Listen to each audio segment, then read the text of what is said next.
Alright, so we're just going to start here at the front of the camper and make a loop around it just to get you familiar with some of the major parts. So inside here are the propane tanks. These little thumb screws loosen up, pop it open. You can reach in lefty loosey, righty tighty to open them and close them. There's also a this piece here holds them in place, so if you need to change out a tank, you've got to loosen this to get the tank off or on. This should just clip back in where we had it, and then the thumb screws back down. This is the safety cable, goes to the trailer. It hooks in back there. If this pulls out, it kills the electric, makes the electric brakes go on for safety reasons. Then this is lifting the jack, lowering the jack, and there's a light for the jack here if you're working at night. You basic hook up there to your hitch, safety chains, and again the safety wire.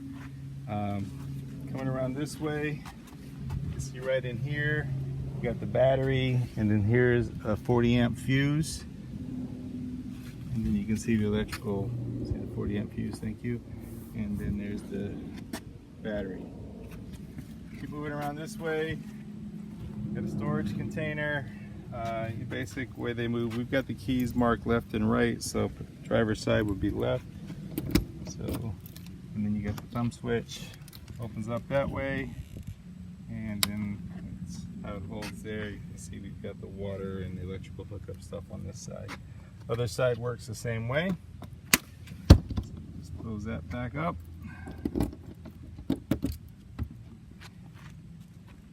Window, that's the exhaust for the heater inside. City water connection is here. See another video on that in a bit about some of the details.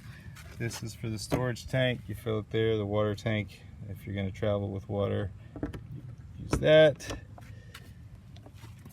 This is the exhaust for the refrigerator.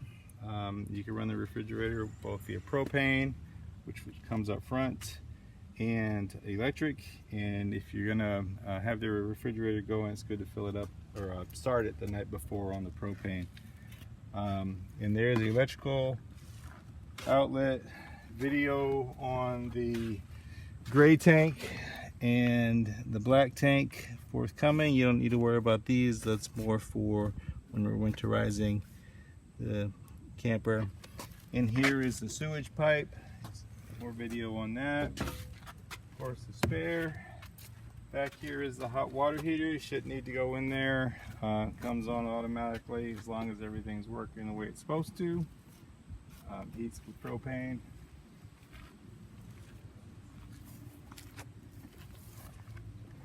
Got the switch for the rear jack, similar switch up front.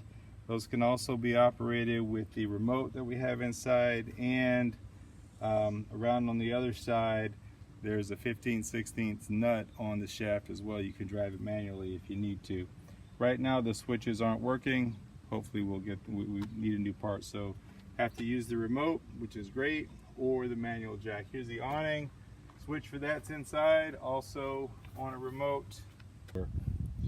Here under the main cabin window, just outside the table, you got the electrical outlets.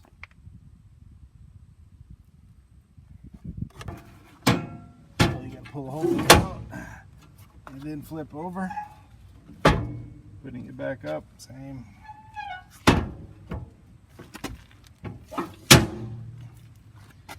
This is just a little holder for the door, so when your door is open, it hooks right in there.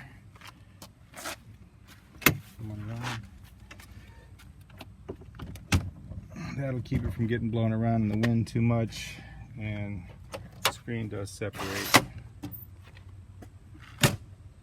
That way you can have the screen door, have the main door open and just have the screen door there to keep the bugs out, what have you.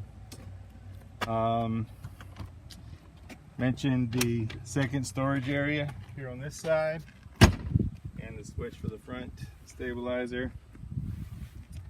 Here's a leveling bubble. This is for front to back. You'll control the leveling front to back with your front jack. And then side to side is with the bubble here. Clearly we're sitting on the side of the road, so it's very unlevel.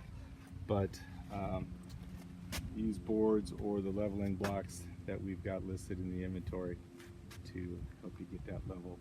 You really want to get it level if you're using things inside that need to be level, like a coffee maker.